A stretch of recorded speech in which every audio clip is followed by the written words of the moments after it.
Hey, what's going on, guys? Phil here. Welcome back to some MechWarrior Online news. Now, I'm going to be covering something that's a few weeks old, and I apologize for this, but I think it's pertinent if you didn't know. The Q1 Intel post for MechWarrior Online came out on January 16th. I dropped the ball, but I feel like it's pertinent that we cover some of the information. Obviously, January's come and gone, and we're already a good way into February. We got the Lee Docto Legendary and the Sovereign Executioner as well, Legendary Clan Mech. Now, there is some updates coming to the Sovereign as they feel like some of the jump jets needed to be removed to free up some pod space, making this even more of a damage output platform. But some of those things are lore, and I quote from Teos that it does bring it towards more of what is supposed to be on the chassis. So that's January, right? February, this is where things get interesting and sort of new information's coming out, and we'll cover that as well. But in January, we had the two new legendaries announced, right?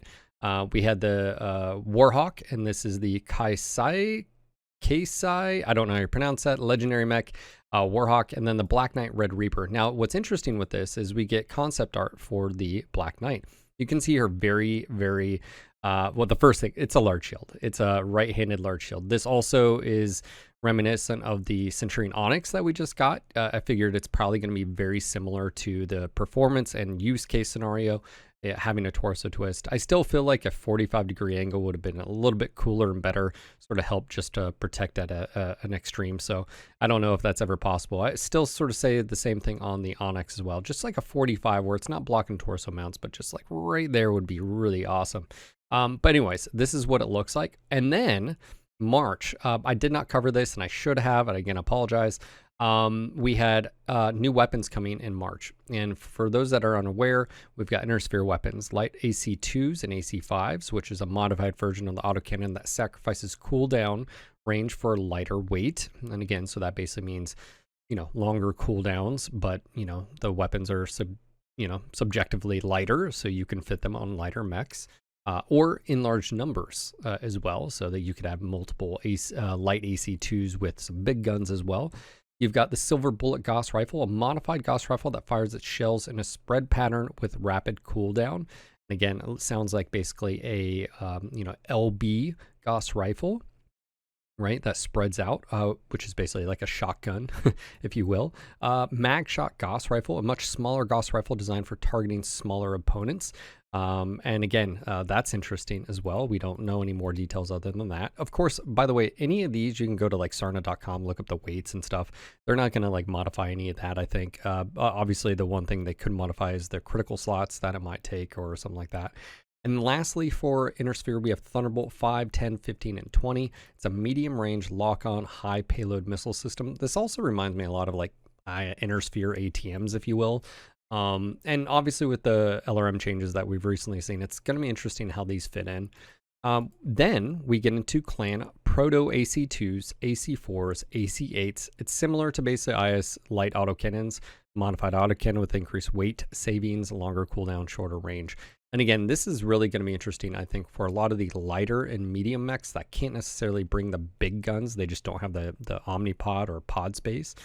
This is going to give them some options. AP Gauss Rifle, a much smaller Gauss Rifle designed for targeting smaller components. And then Beam Laser, a variation of the X-Pulse Laser. This large class laser gives a continuous beam output. This is going to be interesting. The phase time that is required for, let's just say, X-Pulse lasers on the Inner Sphere side.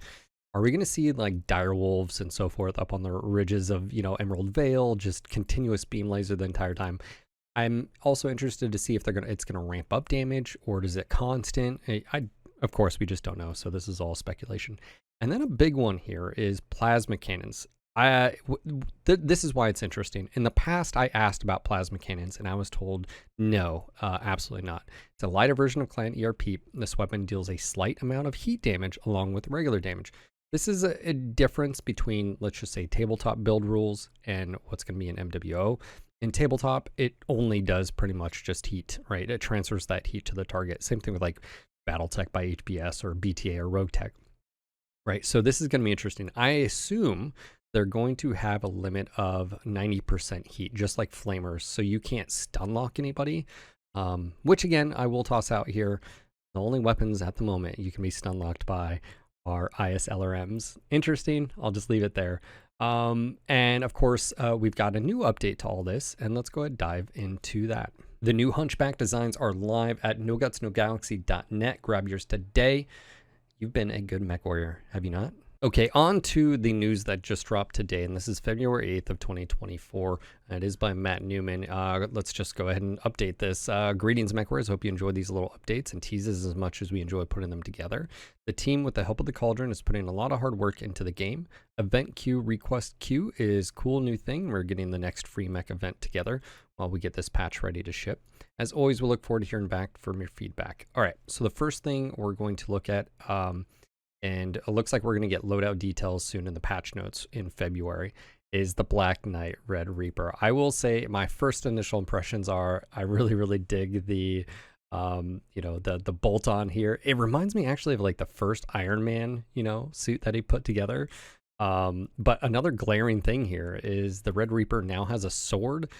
I don't know the canon lore behind this. I would assume it's very canonized as well, but there's a few things here. A few things we can point out. One, it looks like this mech has now 3 missile hardpoints. That'll be the first for a Black Knight, which is quite interesting. It looks like 1, potentially 2 in the left arm. Again, I don't have a front shot. This may be just a left torso. I'm not sure. So left arm, at least 1, and then low, and then high. So at least 3 missile. And then also on the left torso, we have a PPC. We don't know which PPC as well, but it's PPC. In the right torso, it looks like we have 5 energy hardpoints with 1 high, and then 1 in the head, of course. That's all we can see. So it looks like, for the most part, the Red Reaper 2 is going to be a lot like the Onyx as far as the right shield. The right shield does take up tonnage, and it is armor. Again, it's very nice to be able to shield, and you have to have very fast torso twist speed to really bring it to bear. But you do have to, again, twist to the left. In this case, twist to the left to bring your shield in front of you. Aesthetically, it looks like the sword, just like the other ones that you can with bolt-ons.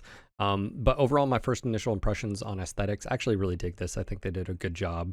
It is sort of crazy seeing a mech with a sword and shield. I wish there was a little bit more functionality. Again, either a button press or if this was 45 degrees or something like that. But other than that, I know some of you guys have really liked the Onyx. You do see it out there. It's not, game breaking, but it is a fun little mech. On to this, it says once the Onyx came out, all anyone could think about was the Red Reaper. Both Cauldron and player base immediately would begin working on it, though one thing we realized was that the hardpoints on the original Red Reaper wouldn't quite cut it in MWO. We started working on the Red Reaper 2, a rebuilt version of the iconic mech that kept the shield, but gave it the awesome firepower it deserves. To top it off, it probably has one of the best war horns in the game so far, and that's from Tios. So there you have it. It's a little bit modified, Red Reaper 2 instead of the original. And again, I need to do a little bit more research on that, but yeah, so it's another, it's a heavy mech. I'm not surprised seeing that, and again, the next one is an assault, and that is the Warhawk Kaisai Legend. This actually has a little bit of some backstory, so let me go to read this before we talk about the aesthetics here. The Warhawk Kaisai is a homage to one of my favorite MWO artists, JJM1. Those who have been around for a while have probably seen his artwork of the Gunslinger, the Dragonfire, the Pillager, and plenty of other amazing hero mech skins on DeviantArt, which, by the way, I have. I love his stuff, so if you haven't, make sure to go check that out. Stuff is just too cool not to have an MWO, so when we decided to do Warhawk, I knew exactly the look I wanted to have. I know it's probably been a long time since he's played MechWarrior, but if you're reading this, JJM1, feel free to send anyone a PGI message and we'll hook you up with the Kaisai. I hope we can bring more artwork of your artwork to life in MWO. Yes, all the yes. I have been saying stuff like this is straight amazing. I mean, there's so much details in here. Obviously, it's a Draconis combined sort of thing. But these are the type of paint jobs I think a lot of people want. Also, the bolt-ons. It's simple. It's not too elaborate. But the skins here, I've been saying over and over again, a lot of JJ's work, and some of the others, by the way, if those skins would have made it in the game, I think they would have sold really, really well. So absolutely adore this. It's fantastic work, whoever did the artwork on here. It is looking really good. So there's a few things we can tell by the Warhawk here. Right arm, missiles. Left arm, it looks like potentially potential ballistics here, actually. I can't see laser lens. This is really hard. Again, I don't really know. It might be lasers. All right, either or, I really dig the setup on this as far as the paint scheme. I think it would be fantastic seeing some of the others as well. As we scroll down here, new weapons, and this is the update. Work on the new weapons continues. Cauldron has finalized the stats, and we're now in the final testing phases and final sounds. Keep an eye out for a preview in the next few weeks. And then, of course, the big one is MechWarrior 5 DLC announcement. We're still waiting on that, along with clan information. We were told that in the first Q1. So, again, I apologize for not bringing the update to you guys last month, but, you know, better late than never. If you didn't know, new weapons, we've got some new legendaries coming. And again, I really sort of dig the aesthetics that they're pushing out here. And bringing a few new variants to bear, you know, that we don't have. So wouldn't have suspected a Warhawk as well, so that's really nice because I do like that chassis. So let me know what you guys think of the two new legendaries, the new weapons. How do you feel like will they fit in MWO? What do you think it's going to do to the meta and sort of the balance aspect? My initial thoughts on the balance of weapons is that it's going to be a little bit turbulent.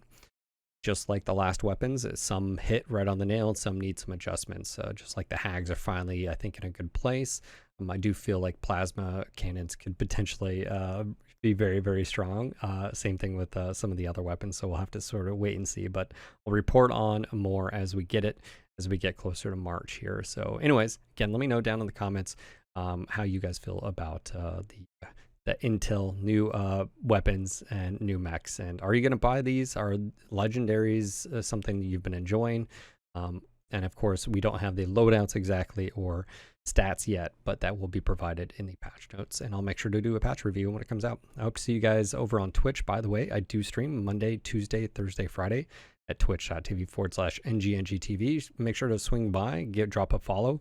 Yeah, we have a really good time answering stuff. Also, we have a Discord. We'll have a link down below for you. It's easy to join. Make sure to read the rules to assign. Hope you guys enjoyed this video and found it useful. Make sure to click the like button. I'll see you guys on the next video. Until next time. Bros, if you've made it this far, you guys are my ride or die. Thank you again for watching all of my videos, especially to the end. Look, I lean on you. I do this for a living. If this is something that you like waking up, bringing your cup of coffee and watching some videos, consider becoming a member. One of the benefits right now is you can get the videos ahead of everybody and watch them for just 99 cents. So as soon as I upload them, I make them available to members. It is 99 cents. If you guys want to do more, that's totally up to you. Just want to say thank you again for watching and supporting my passion here. And yeah, I hope to see you guys over on the Twitch streams.